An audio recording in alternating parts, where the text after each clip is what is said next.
from showing the world you've got zero talent in ridiculous ways. Not sure what happened there. Car, it was strange. Anyways, I'm okay. I crash. Stay out.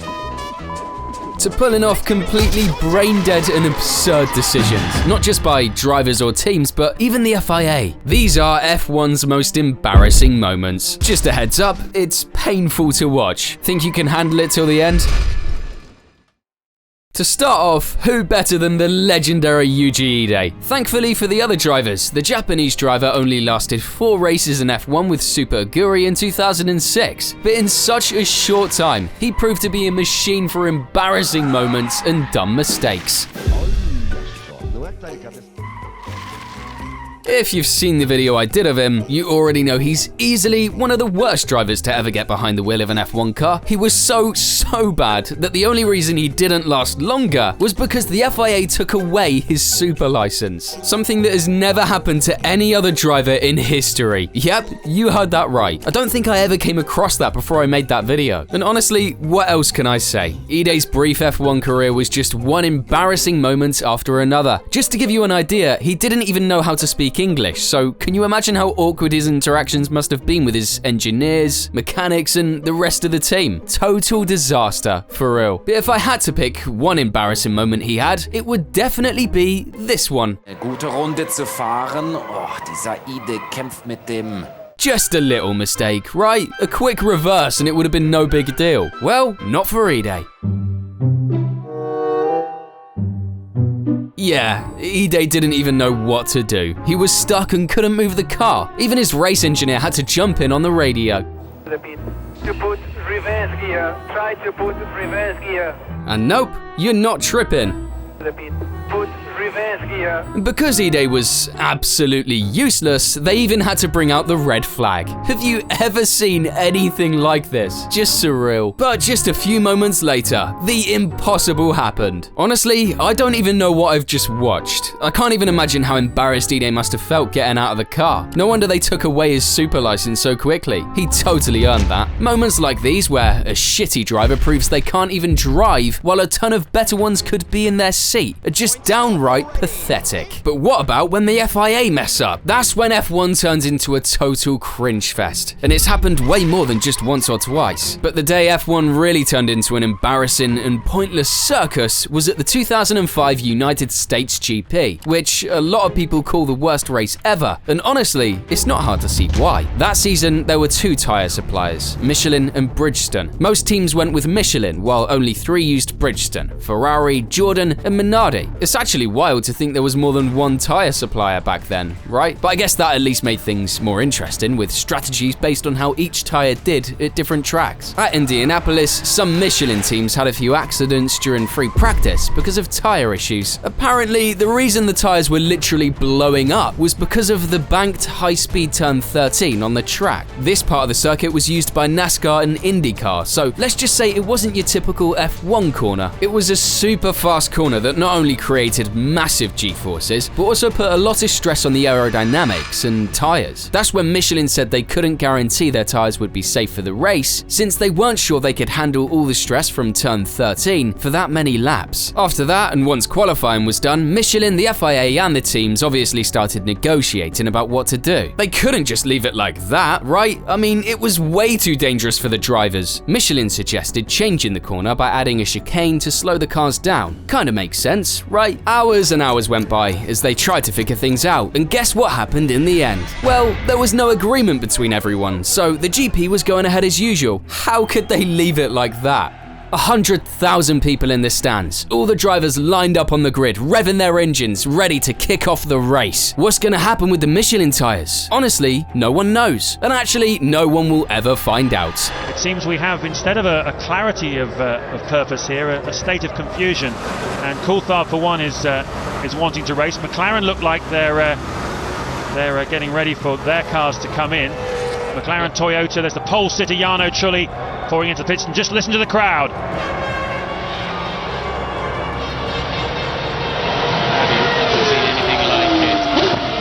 What the actual So, all Michelin teams are boycotting the race. Will the FIA do something? 2 Ferraris on pit straight. Will it be 2 Jordans and 2 Minardi? So it looks like we're going to have a 6-car start. 6 cars outside our window here. No way. I think this is the first time I've seen something like this. A race with 6 cars. For real? What a joke. Imagine paying a ton of money to watch this. Easily the worst and most ridiculous race ever.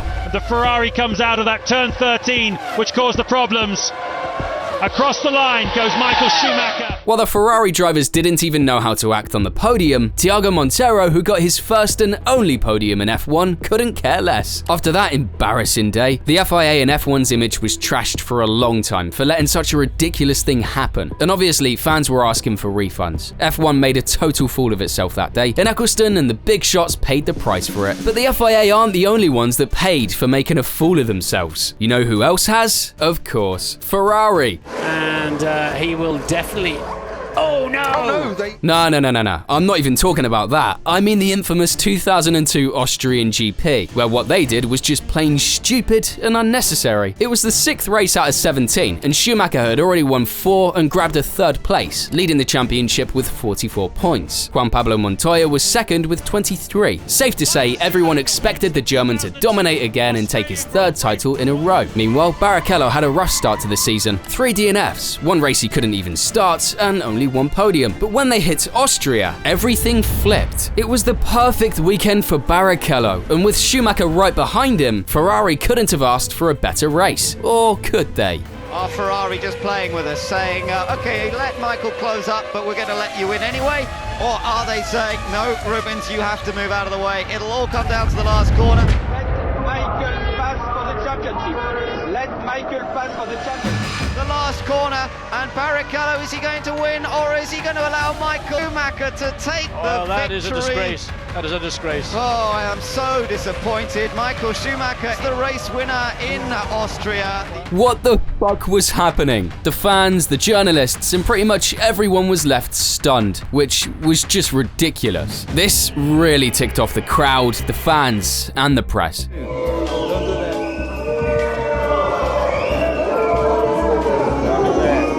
I mean, they totally wrecked the race at the last minute. Schumacher was obviously uncomfortable with what just went down, making it one of the most awkward and surreal podiums ever. Of course, Ferrari wasn't going to get away with that. They got slapped with a $1 million fine, but not for the team order, which wasn't punishable back then. Instead, they were fined for messing up the podium ceremony rules. Years later, Barrichello spilled the beans on what went down during the last laps of the GP. It was 8 laps of war. It's very rare that I lose my temper, but I was screaming on the radio. I kept going right to the end, saying I would not let him pass. That's when they said something about something much broader. It was not about the contract. I cannot tell you what they said, but it was a form of threat that made me think about rethinking my life, because the great joy for me was driving. With a 2-year contract he just signed to be the number 2 driver, it's no surprise Barrichello was feeling nervous. But seriously, it was one of the dumbest and most unnecessary decisions ever. Schumacher wrapped up the title with 6 races left and finished 67 points ahead of Barrichello and 94 ahead of Montoya. To make up for it, somehow, that same year at Indianapolis, Schumacher let Barrichello pass at the last second for the win. Side by side across the line. Who's going to win this Grand Prix? It's a mystery. It's Michael Schumacher. I'm well impressed with that. It's 0.0. Barrichello's been given the win.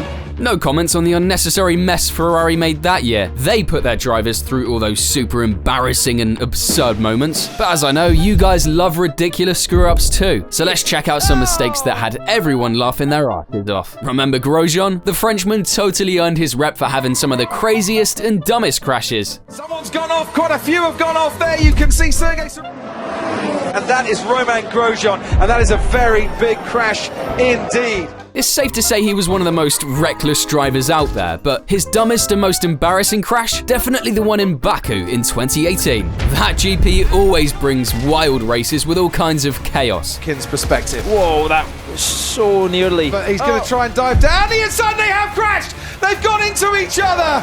Daniel Ricciardo late braking! And just when there was supposed to be a break, well... Oh, someone's crashed under the safety car. It's the Haas. Crashing behind the safety car. That's got to be some new move from the Woats. But that wasn't even the worst part. What happened? I think Ericsson hit us. Seriously? What a dumb move by Ericsson, huh? Let's take a look. Might have helped stop it there, but oh dear. A bit wrong to say that Ericsson hit him. Absolutely Ericsson's fault. And back in the garage, that glove was closer to hitting his engineer than Ericsson was to hitting him. But at least Grosjean isn't the only driver to crash under the safety car. Even the GOAT has pulled off the same embarrassing mistake. Where you snatch the front brake. Gate on, the car just didn't turn. I just crashed into the hairpin. But that wasn't even his most embarrassing screw-up. Remember what happened in Suzuka in 2022? Not sure what happened there.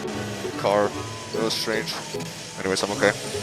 Blaming the car. Only the GOAT can pull that off. But you know what's even more embarrassing and ridiculous than that? The stunt Maldonado pulled during free practice in China back in 2014. Because honestly, I have no clue what was going through his head at that moment. But we all know Crashtor was never your average driver. In China, he pulled off a move that was straight out of a Sunday karting session with your buddies. Come on, who gave this guy a steering wheel in the first place? In the next session, he took it to a whole new level. Good pit entry.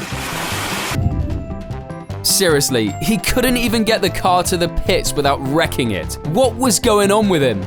I crash. Classic Crashtor radio in action. And his mechanics, they couldn't take it anymore. It looks like making two ridiculous mistakes is something only Maldonado could do. But believe it or not, even some of the best drivers, like Nigel Mansell, have done it too. Much to his regret, many people still remember what he did at the Portuguese GP back in '89. The Brit was having a great race, going from third to leading ahead of Berger and Senna. But when it came time to pit, that's when it all started to go wrong. Yes, Jerry Bootson has put up a new fast start to the race on fresh tires, and there's confusion now. What the f*** was that? He almost ran over half of the team. And obviously, he lost so much time that Berger and Senna passed him. But that wasn't all. Driving in reverse in the pit lane was prohibited. And even though the pit crew told him not to, Mansell did it anyway, getting disqualified and shown the black flag. To be honest, it was a pretty ridiculous way to get disqualified. But Mansell, I don't know if he didn't see the black flag or what, but he just kept going like nothing happened. And the worst was yet to come. He was getting closer to Senna, so on lap 48, he tried to pass him in turn 1, and it ended up terribly wrong. Back, oh! Contact! Senna made the good man, spun off into the dirt. Oh my god. Seriously, what was up with Mansell in that race? Fair to say that the crash was kind of both their faults, but Mansell shouldn't have even been there in the first place. And after all that chaos and unnecessary drama he caused that day, Mansell had to explain himself. I swear on the Bible I was so involved chasing Ayrton that I didn't see the flag, and I swear that there was no radio communication that I was aware of. Honestly, I don't know if I buy it. What's your take on it? To be fair, if it was Maldonado, I definitely wouldn't buy it. But for someone like Mansell, it could be true. I don't know. And if you've stuck it out this long watching such embarrassing moments, you'll definitely handle this. But it won't be easy. And as always, thank you for watching.